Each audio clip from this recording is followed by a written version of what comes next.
Muito bem, estamos dando continuidade ao nosso estudo e hoje chegamos ao capítulo 10. Vamos iniciar esse capítulo com a pessoa aqui de Cornélio. Cornélio era um chefe de 100 soldados. O texto vai dizer que era um homem piedoso, um homem temente a Deus, um homem que fazia constantes orações e dava esmolas. Então, era uma pessoa assim bem sensível à voz de Deus, um homem que tinha no coração o desejo de servir e agradar a Deus.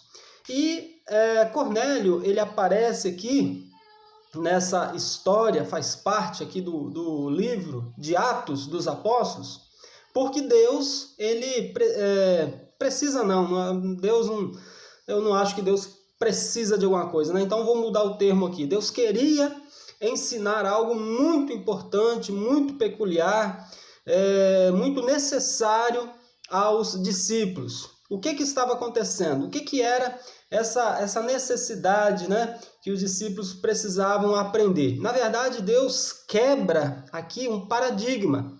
Deus quebra aqui uma barreira muito grande. Porque o que estava acontecendo entre os discípulos ou os apóstolos, né? Esses apóstolos que, através da dispersão, começaram a levar a palavra de Jesus Cristo. Eles estavam achando que salvação, evangelho, Espírito Santo era algo peculiar apenas ao judeu. Eles estavam pensando que salvação era apenas para o judeu. Não queriam compartilhar com gentil. E aí deixa eu abrir um parênteses aqui para explicar algo. Na Bíblia, só existem dois povos reconhecidos, judeu e gentil.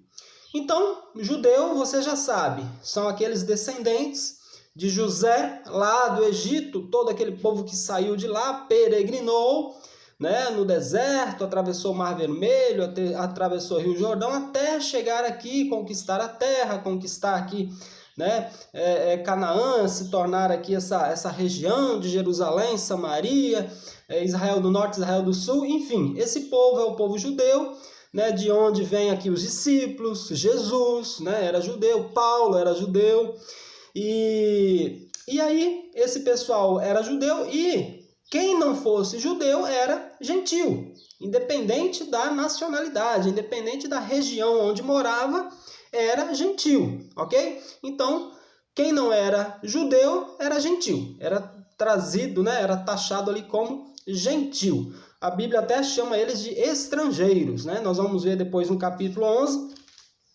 a igreja ali até repreendendo Pedro, porque teve contato aqui com Cornélio, tá? Pedro precisou se explicar, né? Porque Pedro havia se envolvido com estrangeiro. Então, acontecia isso, estava acontecendo isso. Dos discípulos acharem que a salvação era coisa só para o judeu. E aí Deus, então, usa, né, a pessoa de Cornélio para ensinar aos discípulos que não é bem assim. A salvação é para todo aquele que crê, ok? Se Deus escolheu um estrangeiro, um gentil, para ser salvo, ele vai ser salvo, ok? Independente dele ser estrangeiro ou não, dele ser judeu ou não, ele vai ser salvo porque Deus assim quis, beleza? E aí Deus vai ensinar isso através de Cornélio. Então, olha só, Cornélio, ele é avisado, né, através de um anjo, que ele deveria enviar para Jope, onde Pedro estava hospedado, na casa de um Simão curtidor, homens para trazer Pedro aqui para Cesareia, onde Cornélio morava, para que Pedro explicasse a eles a palavra de Jesus, a palavra de Deus, explicasse a eles sobre Jesus Cristo, tá? Então, o Cornélio, ele é avisado por esse anjo, ele obedece, ele envia homens a Jope para buscar Pedro, para avisar Pedro. Enquanto Deus preparava Cornélio, Deus já vai preparar também Pedro. No dia seguinte, Deus vai também preparar Pedro, tá? Então, até no verso 8, né, nós vemos aí Deus ali tendo essa conversa, né, esse diálogo aí, esse trabalhar ali com Cornélio. Aí a partir do verso 9, né, que já é no dia seguinte, Deus vai preparar Pedro. Então Pedro está no terraço, era a meio-dia mais ou menos, que é a hora sexta, né, onde Pedro subiu ao terraço para orar. Ele estava aguardando o almoço ficar pronto, enquanto isso ele foi orar. E aí, nesse terraço dessa casa onde ele estava hospedado, desse tal Simão Curtidor, ele tem um arrebatamento de sentidos. E nesse arrebatamento de sentidos, tá, Pedro começa a ter uma visão de um vaso, né, uma forma de vaso que descia do céu, e quando desceu ele abriu, era um lençol, e nesse lençol havia vários animais que para o judeu era imundo. E aí Deus, né, fala com ele, vai Pedro, mata, come. E Pedro responde, não, Senhor, jamais eu vou comer algo impuro, né? E aí essa coisa se repetiu, né, pela segunda vez, e Deus respondeu, não faça tu comum ou impuro aquilo que Deus purificou. Isso aí era Deus dizendo que a salvação não era somente ao judeu, mas sim para o gentio. Foi uma forma de Deus falar com ele.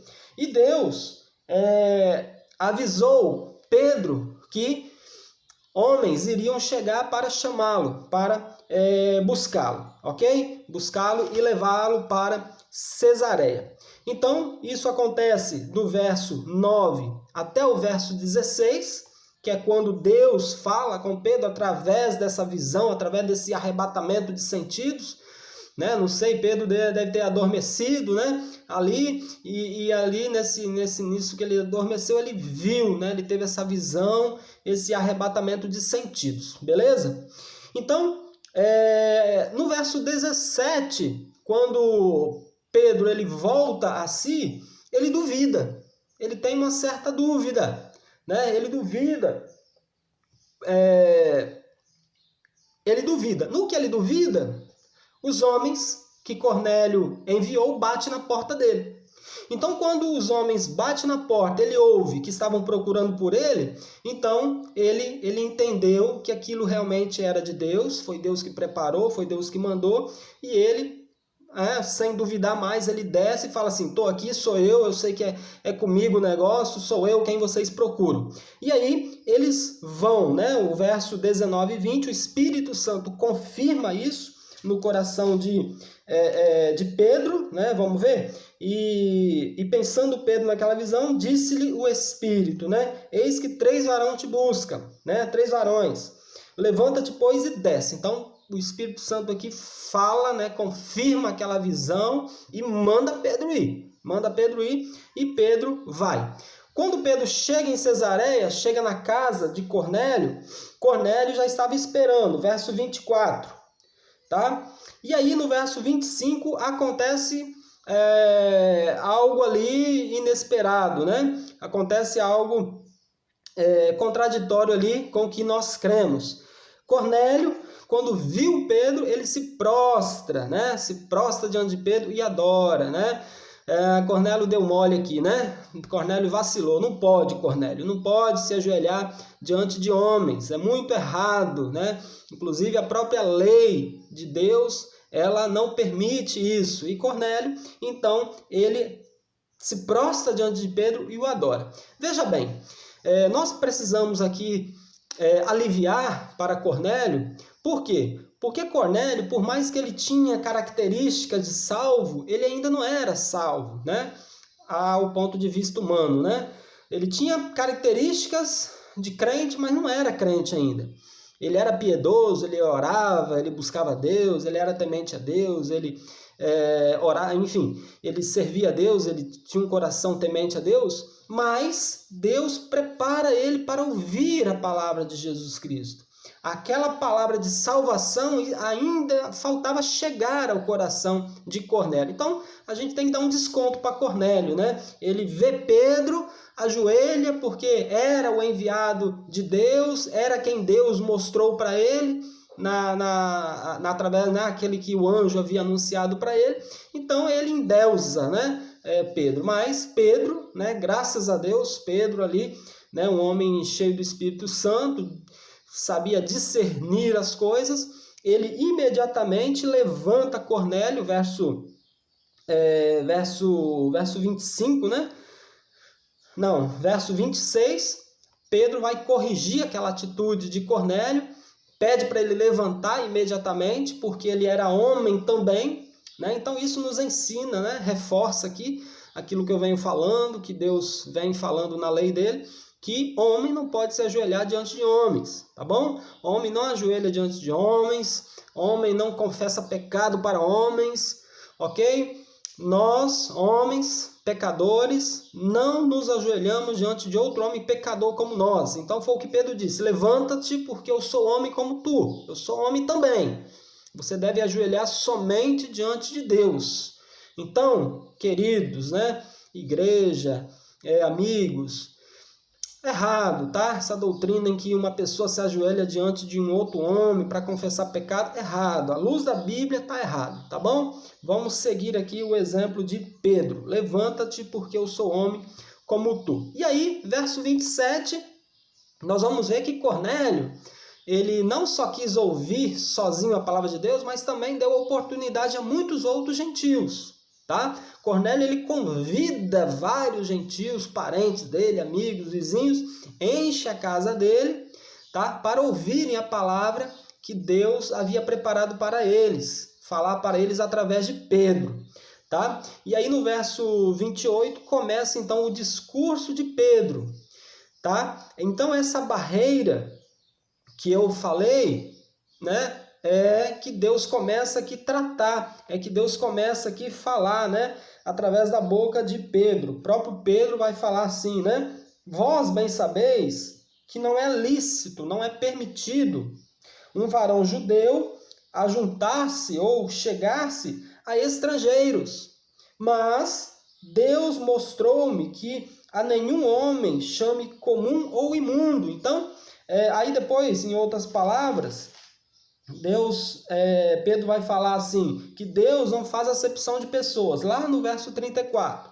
Então, Pedro, ele começa aqui a fazer o discurso, falar, olha, realmente eu não deveria estar aqui, judeu não se mistura com gentil, mas Deus mandou. E quando Deus manda, não tem como desobedecer, né? Precisamos obedecer à voz de Deus. Então, Pedro vai lá, fala sobre o amor de Cristo, né? Esse discurso está registrado aí do verso 28 até o 32, até o 30, né? Aí do 30 até o 32, Cornélio vai falar o que aconteceu também, tá? Então, primeiro, Pedro fala o que aconteceu. Olha, Deus me mostrou numa visão, tal, que ninguém eu posso fazer comum ou imundo, todos merecem salvação, estou aqui para pregar vocês. Aí depois Cornélio vai falar também, eu fui avisado através do anjo que eu deveria chamar Pedro para esse homem de Deus pregar a palavra para nós. Então, tá aqui, vamos ouvir aquilo que Deus tem a nos falar. Beleza? Aí do verso 33, deixa eu falar aqui sobre o verso 33.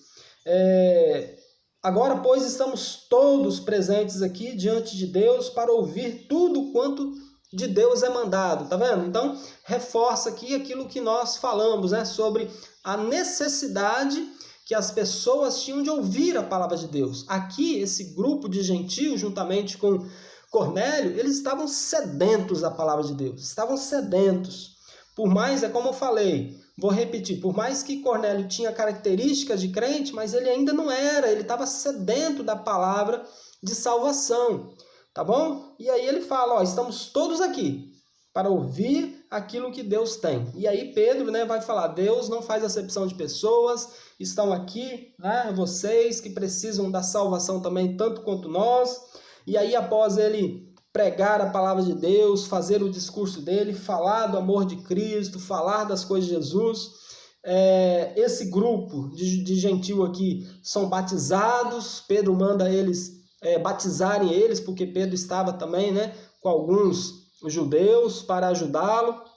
E aí aquela galera toda, esses gentios todos são batizados, desce sobre ele o Espírito Santo também, tá bom? Aqui nós vamos ver isso, né? do verso 44, né? Quando o Espírito Santo desce sobre eles, sobre o gentio, e aqui então nós fechamos as 3 etapas, né, da descida do Espírito Santo. Eu estou falando isso desde o primeiro vídeo, desde o capítulo 2, ok? Quando o Espírito Santo desce sobre a vida do judeu, né, que é quando lá na festa de Pentecoste os discípulos começam a falar no idioma deles e os estrangeiros ouvem no idioma deles, né? Cada um ouve no seu idioma, não houve ali uma língua confusa, houve sim uma questão aí de idiomas, porque cada um ouvia na sua nacionalidade. Pedro e os demais falavam na nacionalidade deles, no idioma deles, e os de outras nacionalidades ouviam no idiomas referente à nacionalidade deles.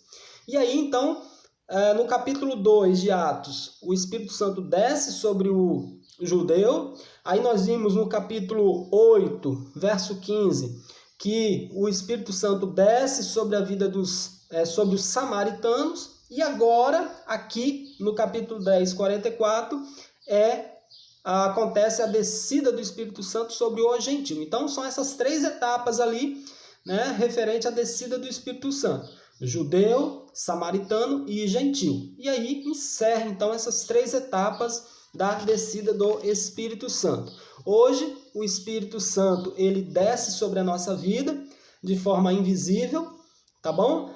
A partir do momento que cremos em Jesus Cristo. Então toda pessoa que crê em Jesus, que aceita, que recebe Jesus Cristo como seu Salvador, ele recebe então o Espírito Santo de Deus na vida dele. É nesse momento que o Espírito Santo sela, ok? O salvo, e a pessoa então é salva para sempre, não perde salvação e tudo mais, beleza? E aí a gente fecha, né, esse estudo no capítulo 46, falando aqui a respeito desse idioma, né? Esse falar em línguas. Porque todos ouviam falar em línguas e magnificar a Deus. É aquilo que aconteceu em Atos 2, no capítulo 2, que eu acabei de mencionar aqui. Pedro falava, como havia ali muitos, né, gentios de outras partes, eles ouviam na sua nacionalidade, ouvia no seu idioma, beleza? Então como pode isso? Pedro nunca fez um curso de idiomas, pescador, né? Nunca estudou, mas ele falava do jeito que ele sabia, mas eles ouviam no idioma deles. Então, esse falar em línguas aqui, que aparece no versículo 46, trata-se de idiomas, beleza? É só olhar no verso 24 e 27, né, que havia muita gente, né, eu já falei isso. Havia vários ali na casa, né, de Cornélio, porque Cornélio convidou para ouvir a palavra dele. E aí, então, Deus usa desse recurso para que cada um ouça, né, no seu idioma. Beleza, meus irmãos? Deus abençoe e próximo vídeo nós continuaremos no capítulo 11.